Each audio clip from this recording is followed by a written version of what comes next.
জীৱনত যাক তুমি খুব বেছি বিশ্বাস কৰিবা সি এদিন তোমাক প্ৰতাৰণা কৰিব। যাক তুমি নিজতকৈ বেছি ভাল পাবা সি এদিন তোমাক অৱহেলা কৰিব। আৰু যাক তুমি আপোন বুলি ভাবিবা সেই মানুহজনে এদিন তোমাক পৰ কৰি দিব। কিছুমান ভুলেই মানুহৰ জীৱনত অনেক কিছু শিকাই দিয়ে। কিছু কষ্টই মানুহক পাথৰ কৰি দিয়ে, কিছু অভিমানে মানুহক পৰ কৰি দিয়ে, আৰু কিছু বাস্তৱতাই মানুহক বদলাই দিয়ে।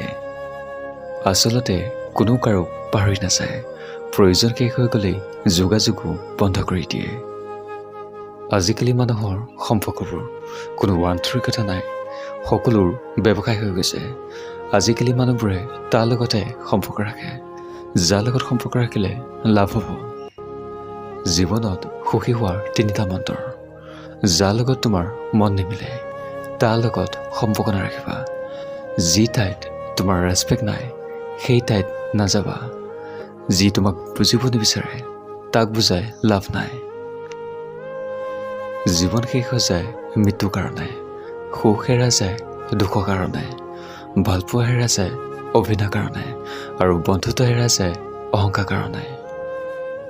ৰূপ, যৌৱন, অৰ্থ এইবোৰ আপোনাৰ খন্তেকীয়া বস্তু। সময়ৰ লগে লগে এই সকলোবোৰ গুচি যাব, কিন্তু আপোনাৰ ব্যৱহাৰেই হৈছে চিৰস্থায়ী পৰিচয়, যিয়ে আপোনাৰ মৃত্যু পিছতো সকলোৰে মনত ৰাখিব। তুমি যিমানেই সঁচা অন্তৰে ভাল নোপোৱা কিয়, যিমানেই অন্য কাৰণে নিজক বিলাই নিদিয়ে কিয়, যিমানেই কষ্টৰ সহ্য নকৰা কিয়, জীৱনত কিছু মানুহৰ আগত তুমি কেতিয়াও ভাল হ'ব নোৱাৰা। হঠাতে যদি আপুনি কাৰোবাৰ ওচৰত গুৰুত্বহীন গৈছে, যাৰ ওচৰত এসময়ত আপুনি গুৰুত্বপূৰ্ণ আছিল, তেনেহ'লে বুজিব যে আপুনি ইমান দিনেই এটা ভুল ধাৰণাক লৈ জীয়াই আছিল। আপুনি কোনোদিনেই তাৰ গুৰুত্বপূৰ্ণ নাছিল।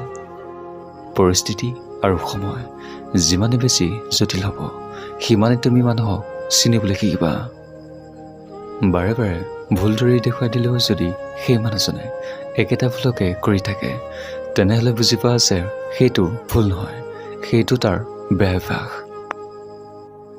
এটা কথা কি জানে, জীৱন যুদ্ধৰ আমাৰ প্ৰিয়জনৰ লগতহে হয়, শত্ৰুৰ লগত নহয়। দুখীয়া মানুহক দেখি কেতিয়াও অৱহেলা নকৰিবা, কাৰণ ধনী হ'বলৈ অনেক সময় লাগে, কিন্তু দুখীয়া হ'বলৈ মানুহক বেছি সময় নালাগে। কোনোবাই যদি তোমাক সন্দেহ কৰে তেনেহ'লে দুখ নকৰিবা।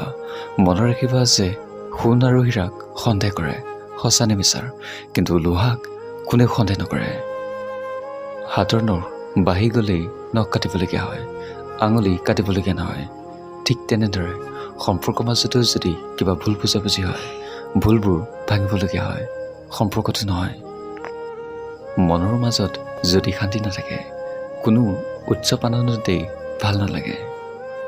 পৃথিৱীত আপোন বুলিবলৈ কোনো নাই। স্বাৰ্থত অলপ সময়ৰ কাৰণে আপোন হয়, আৰু স্বাৰ্থ পূৰণ হৈ গ'লে কোনেও লগত নাথাকে। বাহ্যিক চেহেৰা দেখি কাউকে বিশ্বাস কৰা উচিত নহয়। হ'ব পাৰে যে দামী পোচাকৰ ভিতৰতো এটা লেতেৰা মন আছে, আৰু এযোৰ ফটা চিঙা কাপোৰৰ ভিতৰতো এটা ভাল সুন্দৰ চৰিত্ৰ মন লুকাই আছে।